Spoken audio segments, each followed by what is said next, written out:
Say in general, Moshe Rabbeinu's breaking of the luchos is a fascinating dynamic, because remember again, he did it of his own volition. He comes down from the mountain, sees that Klal Yisrael has built the golden calf, and decides on his own to break the luchos. And that was a real roll of the dice. Right? Kadosh Baruch Hu did not tell him to do that, but he did it on his own. So the Gemara Darshan is over here that ex post facto, the Ribono Shel Olam gives him a shkoyach, tells him shkoyach for doing that. I can say there's so much to be said about why Moshe Rabbeinu went ahead and broke the luchos. Why Moshe Rabbeinu broke the luchos? What did he understand that he was trying to accomplish by going ahead and breaking the luchos? What did he think he was going to do? So we often assume that Moshe Rabbeinu's logic was punitive.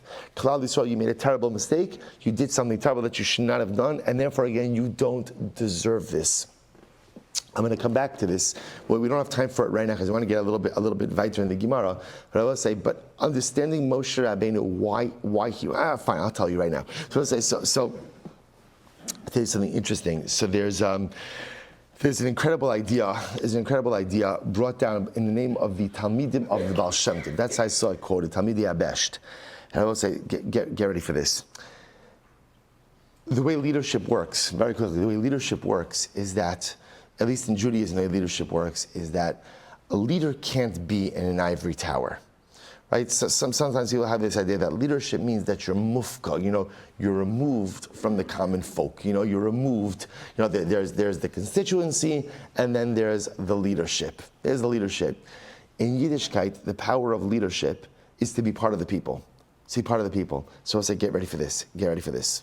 When Moshe Rabbeinu comes down from Har Sinai and he realizes that Klal Yisrael has gone ahead and essentially broken or fractured their bond with the Ribono Shel Olam. Moshe Rabbeinu understands that in this moment, this is incredible, it is his sacred task to elevate the people. You can only elevate the people if you are there with them shoulder to shoulder. So Moshe Rabbeinu says, they've severed their bond. The only way for me to lift them back up is for me to fracture my bond as well. So what does Moshe Rabbeinu do? This is a manhig. What does Moshe Rabbeinu do? He takes the luchos that he just spent the last 40 days with the Ribono Shel Olam creating. They created those. Ribono Shel Olam wrote them and made them. But ultimately, again, it was done Moshe and Kadosh Baruch Hu together. They represented the totality of their bond. And what does Moshe Rabbeinu do? He throws it down.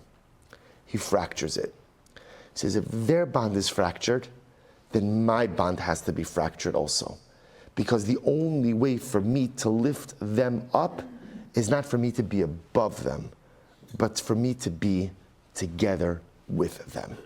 Moshe Rabbeinu willingly fractures his bond so that he could go ahead and redeem and uplift a broken people. I'll say that's a manik, that's a leader. That's a Moshe Rabbeinu, a willingness to give up of your own ruchnius, a willingness to sacrifice your own elevated status, to be able to give and to do for your people. That's what Avas Yisrael is. When you're willing to give up of your own ruchnius because you recognize that it's only if you stand shoulder to shoulder with your brothers and sisters that you're able to lift them up, to give up of your own elevated status because you want to bring them out of their compromised status. That's a manik. That's a leader. And therefore Moshe Rabbeinu of his own volition, Moshe Rabbeinu of his own free choice, throws down the luchos, fractures his own relationship. Why? So that he can be able to help Klal Yisrael repair their fractured relationship. And after the post-acto, Kadosh Baruch Hu says to Moshe Rabbeinu, shkoyach.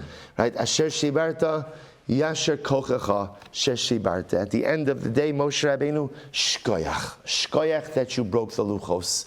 Because again, you showed Klal Yisrael, first of all, you showed the world what leadership is, and you showed Klal Yisrael. I was like, can you imagine in that moment when Klal Yisrael saw that Moshe Rabbeinu fractured his own relationship so that he could help them repair theirs? He gave them the most incredible chizuk. He gave them the most incredible strength. He helped them to believe in themselves. That was the power of Moshe Rabbeinu and the true paradigm of Jewish leadership. Also, we have to